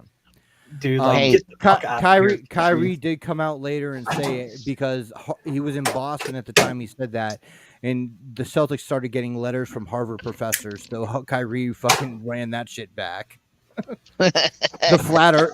Kyrie was a flat earther for a bit. Oh my God. It's just like Kyrie is a flake. Let's be real. He is a flake. Yeah. He's a dude. But like Stephen A. Smith had I hate agreeing with that dude, but he had the point. He is one of the most talented players we've ever seen in this league. And I can go with that, yeah. And if you're a fan of the Brooklyn Nets, you want to see him play. Sure you do. And, absolutely.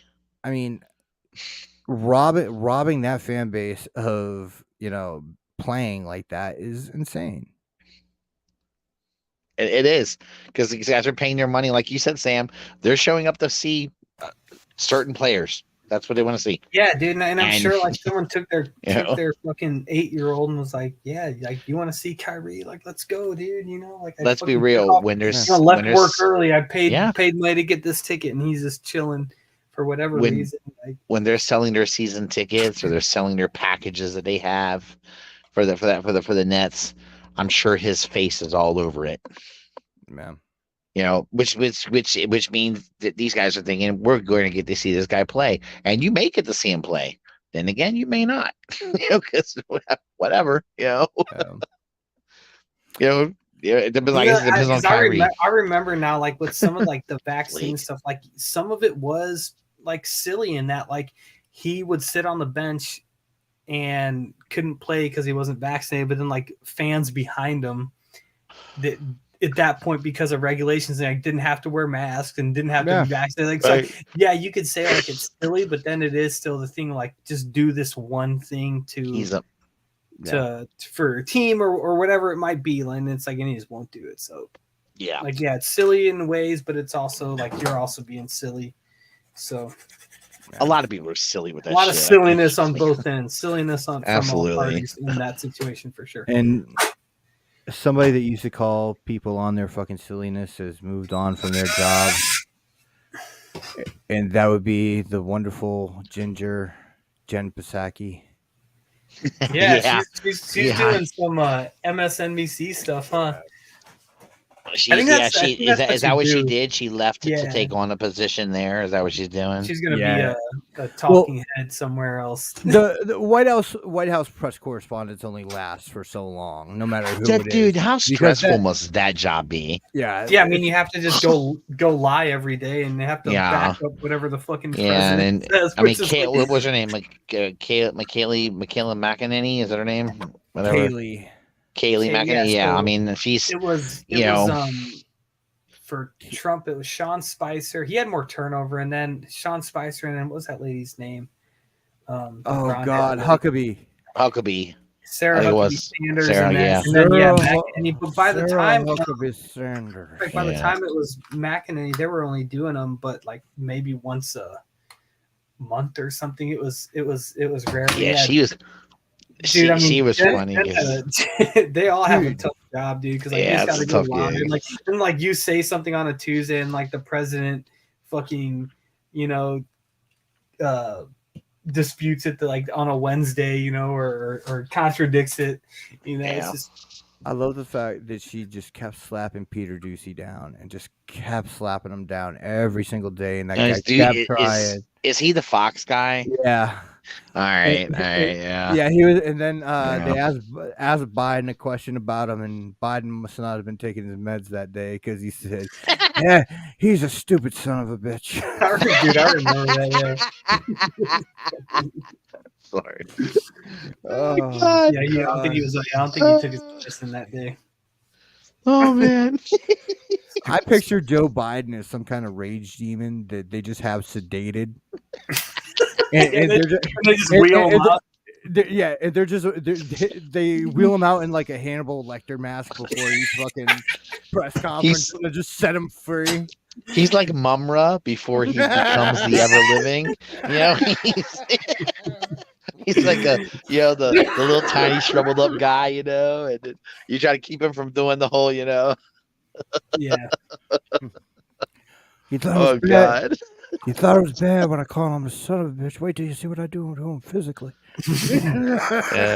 Yeah, they're like, did he take his meds? No. Ah, fuck. He's gonna summon the fucking dark forces. Yeah. Here we go. He knows what this dude's gonna do. It's funny, man. Just having someone out there. It's just a loose game. These are our country's brightest and best, man. Oh yeah. Yeah, which is even frightening. More frightening if you think about it. Mm-hmm. Like the one I was trying to defend Joe for a while, and then I saw the one where he turned around and tried to shake nobody's hand. He was like this. Even did like the motion too, like when he saw the dude too. So like, I just. I saw him. Yeah, I would just recommend just don't try to defend these people. And I'm not saying you can't vote for them. Yeah. Put your faith in a man like that. You know what What's I mean? really bad is I still look, even though in my heart of hearts I know Joe is definitely on the other side of um of what do you want to call late stage being elderly, he's where he's probably forgetful of shit, and he's like, I'm almost 80 years old, fella. Give me a I break. I'd still take him over Donald Trump. I What does used to that tell you? I used to take the train to Delaware every day from Scranton And look, I with hate the old people. people. I don't think they should be allowed to drive. Eh, Oh well, man, if we had that rule, we'd miss a few good presidents. So. that's true. We would have. I missed a few good ones. Yeah, I'm sure they had their this issues. dude, yeah, But maybe 75 would be a good cutoff because then we don't Hey, have Nancy Reagan running the White House again. right. Because wasn't it like the majority of his second term? Of his Mhm. He second was term, yeah. he was fucking done. He wasn't he really. was done. Dude. Yeah, he was done. Mentally he was. You know what planet he was on? He had his. They said he had good days and he had really really bad days. You know. I mean, shit. So I mean, I don't know. You're probably right though, nigga. We probably had a lot of presidents that did some good stuff, but probably we're off the rocker. Like a prohibitive age gap like that is like people are different at different ages. You know what I mean? Like one man True. 75 is going to be different from another dude 75. Well, yeah, So because there's some people that are like in their 70s or 80s that are sharp as hell, man. Yeah, man. And got it together. Yeah, I mean, just and then you got Biden who likes to shake hands with invisible people. Unfortunately, you have Joe Biden, Right. Sure. It's funny, like the Biden impression is almost the same as the Reagan impression. Dude, it is funny. So I will tell you guys, there is this YouTube channel. There's this dude, his name's Kyle Dunnigan, and he basically does they're like face swap things, right? He just puts like Joe Biden's face over his. He is fucking hilarious, man. Like he is spot on, and like he'll do he does like Biden and like Vladimir Putin and Xi Jinping, and he does Xi Jinping, but he does an Italian accent. He sounds like a mobster. He's like this fucking guy. You talking about breaking people's heads and stuff. But yeah, Kyle Dunnigan. I love impersonators, man. Hilarious, man. Dude, Russ. Usually I don't. But this dude, he's something special. He's something special. You know who I love doing impressions is Bill Hader because he does weird ones. Like I love his Alan Alda. That's one of my favorite impressions.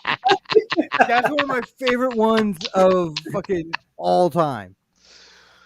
Oh God, Alan Alda. I remember there's an episode of South Park. I don't remember what the premise was. I don't remember which season or anything, but they were flashing through all these images. It was like the end of the world, and then in the middle of it was just a picture of Alan Alda, and then it went to the next. It was like a mushroom cloud. Oh my God, dude! Yeah, it's Hawkeye, man. Alda, that's a good one. Yeah. God, oh man, that's funny. It's such a random guy, right? Kind of like I love it. Norm Macdonald doing Burt Reynolds, Yeah, just spot on. Yeah. Fucking amazing. maybe it was spot on. Norm Macdonald, man. Oh my God, dude. What a bummer. Oh God. So yeah, man, he was a trip, dude. I guess that special is gonna come out. Yeah, he did something for Netflix right before. Yeah. From what I hear. Good, man. Hey, good. Netflix did some cool stuff. They were I think there was something on I think somebody in their executive branch or whatever you want to call it was talking about to people who were it might have been that one, The Passion of the Jew. That was it. Yeah.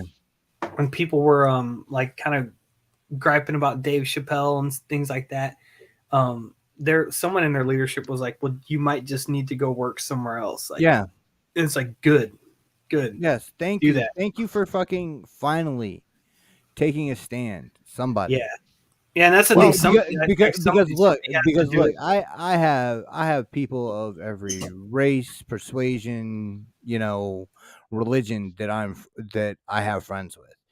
But I'm not friends with people that consistently just crack and crack and crack at just like everything. Like Dave Chappelle being a comedian, that's protected speech. And you and Yes, you and you can I say agree. that you can say that you don't like it, Mm-hmm. That's fine. but if you start trying to harm someone because of that speech, like attacking them on like stage, that, yeah, I'll say Or that literally happened to him. You know what I right, mean? yeah. or I don't know. So like and, that, yeah, when you whip people's passions up that much that uh-huh, this is seen as a viable option, there's a yeah, problem. dude. Yeah. So I what would, the yeah, problem is with that, Nick, and this is real quick, is like a lot of people have this mentality of equating words with actual violence, Yes. and like the idea that like words can actually harm you. And when that is the case, then an acceptable response to that is violence. And when people, you said what he said is protected um by the fucking Bill of Rights, right? That this 200 and something year old document, when they can't dispute that legally, you try to dispute that with the culture and say, okay, well, these things just aren't okay mm-hmm. to joke about anymore. And And you, if people disagree with you, then they disagree with you. Yeah. There's yeah, nothing wrong with that. yeah, and if they disagree with you and you don't like it, you debate them, Yes. Or right? But the problem or is that, you, yeah, that's is not a option for a lot of people for whatever reason. or you can just disagree and say and leave it at that. For I mean, sure. I my biggest problem, and this has started, I've noticed this happening more a lot more over the last 20 years or so. People aren't satisfied anymore with being able to say, well, in my opinion, or in my opinion, it differs from yours. So I'm going to believe my opinion. You believe your opinion. We'll go about our business. I feel like now it's, if I have a different opinion than you, I'm going to force my opinion on you. I'm going to The make you have to. I'm going to make you believe my opinion, Yeah. and I'll use every dirty trick in the book to do it. You know.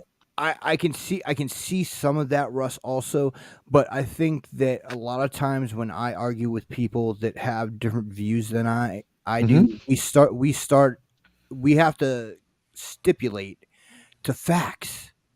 You do. Do you understand? Absolutely, you do. Do you understand what I mean? Like I do. we can't have we can't have a I can't have a conversation with my more right leaning friends because their quote unquote facts Yeah, aren't facts. I agree. No, I agree with that. And when you have to and when you're trying to have a discussion Yeah. and it's just it's insane to have to keep like resetting the goalposts every Yeah. other sentence. And Well, Nick, that's because they want to ignore the facts to make their. Yeah. Everybody, that exists. That exists like on everywhere, right? Where it's like Yeah. people's kind of perceptions of the world become their facts, right? Like, right. Go ahead. I'm so sorry. And like the polarization and militarization of the far left and the far right Uh-huh. is just something we've never seen in this country. I know. Because I mean, we can talk about there's always been dissension and everything, but if you look at what people are saying in these polls, I mean, nobody has ever been farther from the center. Never. Yeah. Yeah. And if you're in the center, you're fucked. Uh-huh. Because the people on the left are going to try to cancel you, and the people on the right are going to try to fucking kill you. Yeah, you're right. You're absolutely right. You can't have an opinion anymore that has a little of this and a little of that. Right, dude. Because, so it's like I think that the fucking cure to that is just to do that, just to be that, and I don't know. So like I was Dan Larson. He's the Toy Galaxy dude. Mm-hmm. I know. Yeah, I know. I like him a lot, and I think his YouTube channel is fucking stellar. I think his politics are ridiculous, right? He said he put a tweet and he said, because he talks pretty openly about like his political stuff, like on Twitter and on his social media and everything. He said civility leads to normalization. That's what we should be fighting against. We are all here because civility was not the standard in the first place. No civil society would inflict the kind of deliberate pain and suffering that we are seeing. And I read something like that and I'm just like, what fucking world are you living in, dude? Like, what are you talking about? Like, because he's talking about America. If he was like, this is what's going on in Ukraine, I'm like, yeah, dude, exactly. Sign me up, right? Like, I agree with that. But it's like he's talking about America, and I'm like, I was like, what are we living in the same world? Like, is your perception like? And I think that like for him, like he's just too online. He's just too fucking online. Yeah. And kind of forgets that there is a world, like you can put your phone down and go out into the world and it's not some fucking racist, sexist hellscape. Like, right. I don't know. But this point, he says it's always been that way. It's just that we can see it now with social media. It's giving everyone a platform to voice opinions. Not only that, it's giving people a place on either side of the extreme, left or right, places to congregate and create a new echo chamber. And the problem is too the algorithms push the extreme views and the things that get the most attention too. So of course. Clickbait, and I think like right? it's like you see someone like Dan Larson who has obviously let what he sees online affect his actual perception of what the world is like, and that's what you shouldn't do. Like I don't, and I think I went through a phase where I did that. Was like, God, man, like things are so terrible. They're, it's no better than it was 400 years ago. That's not fucking true. That's fucking ridiculous. God, no. Like, that's and I think there's a time where I was kind of buying into that, but I'm not anymore because I get angry when people try to compare the state of the United States to other places in the world, and because it blows my mind. The other countries that they'll compare our country to, and I'm like, are you out of your fucking mind? It's nothing like that is happening here. I've always are you said, crazy? Dude, it really depends. Did you know that in Germany they have basically like ads like we have for Feed African Children for this country? Yeah, they do. I've heard that before. Yes. I've seen them because like I've heard about it. I haven't seen them. I've heard about it though. Yeah, they're on YouTube. Yeah, I'm gonna have to look them up just so I can watch them because but like we. Well, I think the perception is crazy because I do too. Just talking about that, I mean, we do have all these problems in this country that do need to be solved, and like it's either complete government handout or fucking the other side wants to just get rid of it. There's no middle fucking ground of trying to integrate ideas. Yeah. Nope. It's either super capitalism or super socialism. Yeah. But we can't have a little of both. And like Kate always says, the pendulum swings right and left all the time. When I mean, this pendulum is swinging really fucking fast and never catching in the middle. No. Well, I think that that's the case too, and that both of those, especially, and I think most of these issues that I think come to the forefront are not actually material things. They're these culture war issues, and a lot of things that happen on the left that people on the left are pushing that I disagree with. The response from the right is just as bad or makes the problem worse. Like an example of that is that Florida bill about like Disney? Sexual orientation in schools. Okay. It has nothing. Yeah, even the one before that. And I read the bill. It's 7 pages, and it doesn't. You read it, and it doesn't seem. You're like, yeah, okay, I agree with this, but it's so vaguely written that it makes a lot of things that I've done, things that can be punishable, by a lawsuit or firing. So, for example, it says there should be no discussion of sexual orientation between students grades like K through 3, right?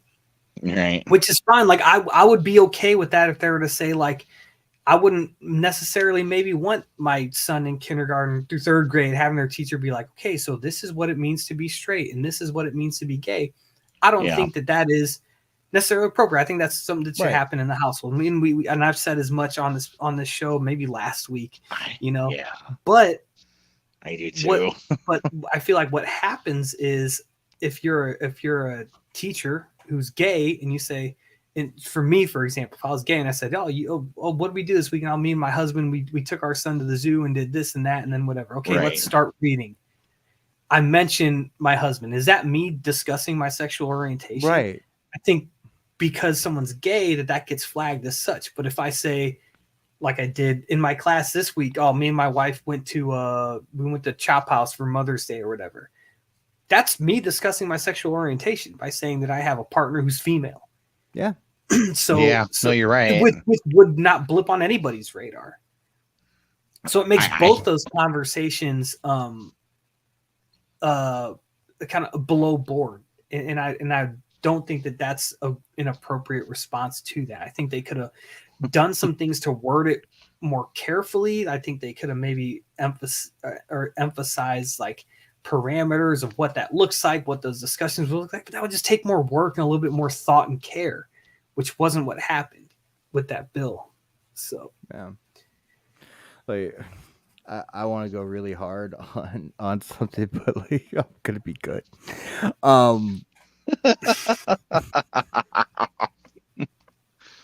I can't even I don't know, man. It's hard for me to get into any stuff that goes on in certain states because I just kind of shake my head. Yeah, this state is one of them. I mean, with baby. Trump, it is. It's one of them. I hate your governor, Nick. I just hate your governor. I hate him madly.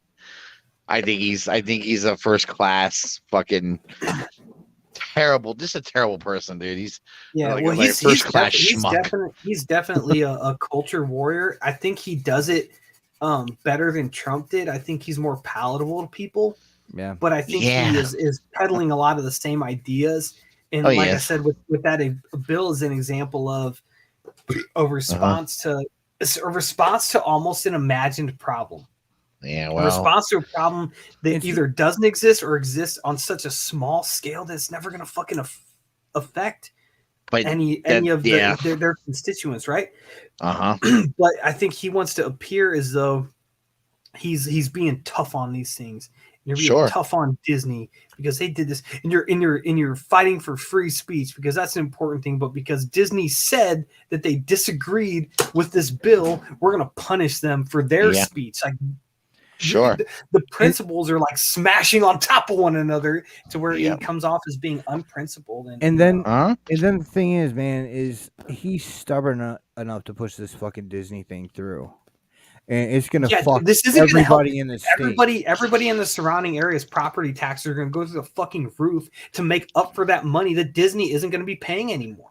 Yeah, they're saying that like that place is going to become a new like Orlando in the surrounding area. Yeah. If this bill comes through, it's going to become a new urban blight area. Yeah. God. Because everything that went on there was paid for, basically. You're by the people that live there. You know what I mean? Like Disney was paying those taxes to have that special tax status. Yeah. And when you reverse something like that, and it's so short-sighted that you don't even see, okay, well, what might be what's step A, not even step, K. Yeah. What's step A that's going to happen as a result of this? And you can't even look past that. I mean, it's like, what are we doing? Like they've lost the, I believe they've lost the plot, they've lost the plot. Michael, I don't know exactly how it works. I'm not sure if it's Disney's debts or if they have to pay Disney a fee. That's like a flat fee, and then Disney stops paying those property taxes. And it's like you have to look at like how many people. It's over $1 billion for the people in that area a year. That's crazy. And you're going to put that on your constituents. Yes, and like that, because the you got burden is pissed going to off at be, the mouse. the burden's going to be on them, and like you can't claim that like you want to protect free speech in your state, and then have this type of legal, this government crackdown on on a company that employs so many thousands of people in their state because of their free speech. Right, like it's antithetical to, and it's like if Ron DeSantis was saying like I want to protect people's free speech, and acted on that, I would agree with him on that. And I bet, like, good, like that's a thing that we should do more of. But he's not doing that. He does it when the speech agrees with him. And that brings me to my favorite piece of fucking, what do you call it, hypocrisy. People that are pro-life when it comes to abortion and pro-death penalty. Yeah, dude, you can't. I feel like you can't be both, man. Yeah, you can't be both. It's so funny you say that, because I just had it out with someone this week who I just had it out with him, and he literally did just that. We got to the discussion, and it happened, and he pissed me off because of what he said about that's because you're a rational person, Why the fuck? But it is still a state thing. That's a state sanctioned killing. Is what an execution is. Sam, you gotta mute, dude. Oh shit. Yeah.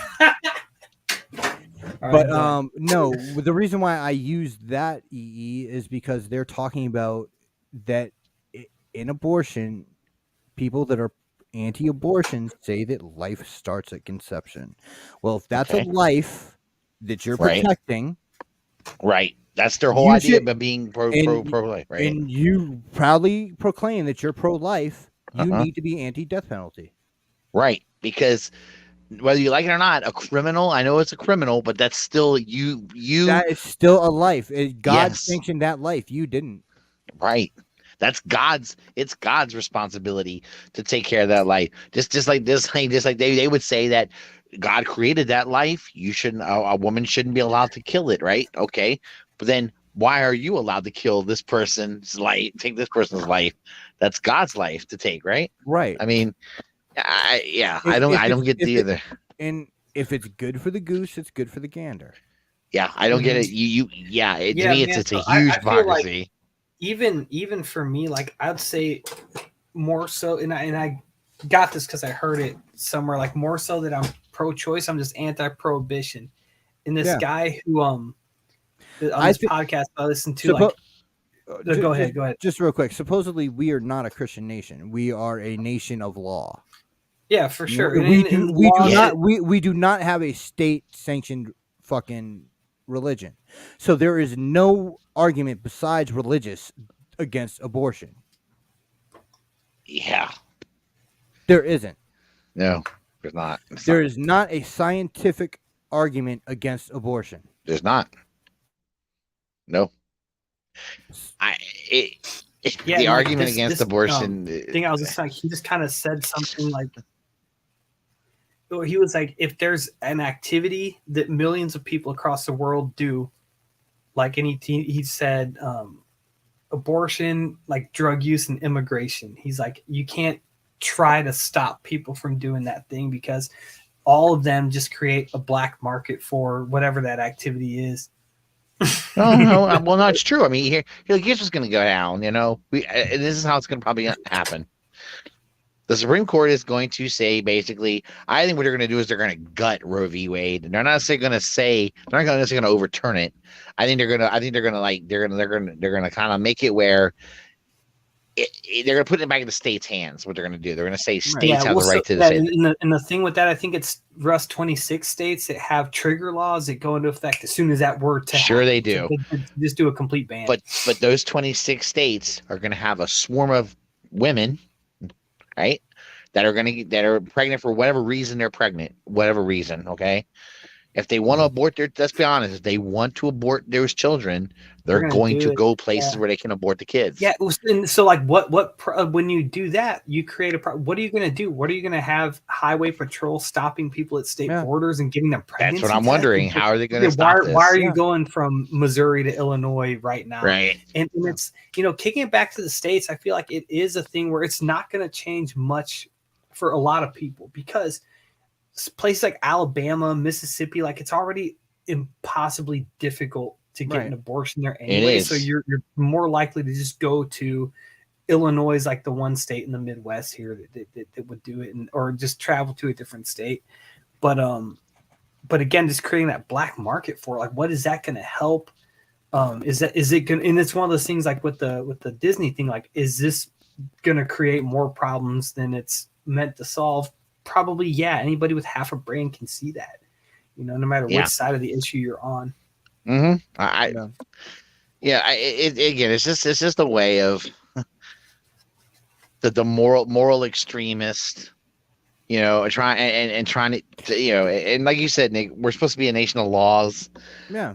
Not and we're not supposed to be a religious nation. We're supposed to be, but yet there's these people that want to use shit like that as an excuse for whatever reason to enforce their will on other people. And look, it's disgusting. It really is. And I'm, whatever. I mean, I feel the way I feel about it, and and everyone else, other people, I'm sure have differences, but I agree with you. I don't see how you could feel one way and not the same way about the death penalty. I just don't see how you can do it. I don't. It's my personal opinion, and I mean, it is what it is. Sure. But like, I just can't see where Republicans are always talking about, free speech, autonomy, and all of this other shit, and be the ones for abortion. I don't understand it. The tough thing was with for abortion ban. I'm sorry. Yeah, like people who are anti-vax, like against the COVID vaccine, which again, I'm not going to argue with them or say anything like that, but like that was their argument, was for bodily autonomy, and a lot of the same people are arguing the opposite. Being against abortion. So like that's again, it's like, I don't give a shit what your opinions are. I just want you to be principled. If you're going to have an idea that I disagree with, that's fine, but apply it everywhere that it applies to. Don't fucking pick and choose where your principles work for you, depending on the issue. Like, if that's going to be your principle, let it be your principle. Right. But that's like, but it's just like a thing that I noticed with this whole debate. Like, I know you can't say this. I know you can't. And I know it's wrong to say. But I wish the fucking protests at the Supreme Court justices' houses were a little more extreme. Yeah, man, that's tough though, because it's like, because those motherfuckers sat on the stand and lied. Yeah. Yeah, they sat there and lied. Overturn it or whatever. Yeah. Yeah, they lied to get appointed. And they lied to get appointed, and as soon as they had the first fucking chance to do what they said they wouldn't do, they did it. Yeah. Fuck all three of them. And I hope people stay at their houses long past this goddamn decision. Fuck them. They should all fucking be taken off the court. And fucking Thomas with his fucking crazy ass wife. The Supreme, dude, she's nuts, man. The Supreme Court for the longest time had the best fucking approval rating out of any of the three fucking, the three branches of the government. You're right. Yeah. The Supreme Court's fucking, their reputation was unassailable. Mm-hmm. Yeah, and it's like that's the reason why a lot of people now is their criticism like, well, it's like, we didn't elect these people. Yeah. Well, because of that, a pro of that is that they don't make decisions based on hopefully getting reelected, which you could say, okay, maybe that's a good thing. They're not beholden to their constituents necessarily, and they can really look at the issues but even like with Roe versus Wade, like even like Ruth Bader Ginsburg was critical of that decision, right? Like of that court decision, which is why I think Congress tried to pass a bill, like a federal bill, to give some protection to abortion rights this week, and it of course didn't work, right? And there's a lot to talk about there, but I don't know as much. I think that was a political move, in my opinion. Yeah, I think sure. they knew that wasn't going to go through. Yeah, I think but it's a political. They're trying to drum up anything. And dude, I still think that in the midterms, Democrats are going to get whipped, man. And I don't think it has anything to do with abortion or anything. I think it just has to do with shit just being really expensive right now. Yeah. Well, yeah, true. Because remember, whoever's in charge gets blamed. That's how it works, and that's what's going to go down here. Even though a lot of what's happening is the product of a lot of different things. It's not. Yeah, for sure. It's not just one thing. Yeah, and I think like your average voter, it's like how many. We're pretty tuned into this stuff. I'm sure a lot of people who are voting have no fucking idea that this is even happening. Like, I think they're just like, why does it cost $80 to fill my car up? You know, probably, probably. I mean, you're probably right. And I do think this country has a shortage on baby formula. Dude, right, man. Yeah, we're going through that right now, dude. Yeah, it's fucking crazy. It's pretty insane. And like that's the thing, like with you talked about Jen Psaki earlier, like talking about like, okay, like this is Putin's price hike for gas or whatever, and like that's bullshit, because that shit was happening long before Putin even started staging troops at the fucking Belarusian and Russian border. Like, so it's like you can't pick and choose to talk about it then because it works for you. That is an accelerator of the problem, but for sure it's not going to help it. But I mean, gas is being affected more than other fucking commodities by the shipping problems, man. Yeah, for sure. Yeah, and it's like and those are things that, like, what is a president going to do about that? Yeah. There's not much they could do. One thing that they could do is Trump could have done this, not had all these tariffs on imported steel and things like that Biden kept in place. Like, he hasn't removed any of those either. Like, he removed them for Ukraine for a year. And he did it like last week. Like, hey, thanks a lot, man. We really appreciate it. Like, just make those things go away. Just accept the fact that we're not going to have the manufacturing economy that we had after World War II, when Europe was literally in fucking rubble. This is not going to be the case before Africa was industrialized, before Southeast Asia was anywhere close. So is that why we haven't gone into Ukraine? I think we haven't gone to Ukraine because I don't know. Are we waiting? Are we waiting for him to take more countries? So here's the thing. So that we can manufacture and get a boom going. Is that what's going to happen? No, I don't think that's the case. I think if Putin attacks a NATO country, we're there. I think we're really sticking to that. And I think what we're doing right now is letting Europe kind of take the lead on this, and that's great. I think that's kind of the way that this should be. But Finland is about to join NATO, and Sweden is going to vote on it like next week. Like, these are unprecedented things. Like, Vladimir Putin did all of this to deter Ukraine from joining NATO, and look what the result of it is. Yeah, you get Finland and Sweden that are about to join NATO. Like, this is insane. Switzerland didn't stop banking with the Nazis. They stopped banking with Putin, though. Yeah, and and like Estonia has a population of like 11 million people, and like they've like donated a shit ton of weapons to Ukraine. And it's like all these places like have these centuries long feuds with Russia and beefs with Russia, and rightfully so. Like, if you know anything about the history of the area, like it's rightfully so. Peter the Great, and it's like Poland, Poland's doing a lot more than their fair share to help, and you get that Poland was invaded 3 times in World War II. You know what I mean? So it's like, yeah, you get it.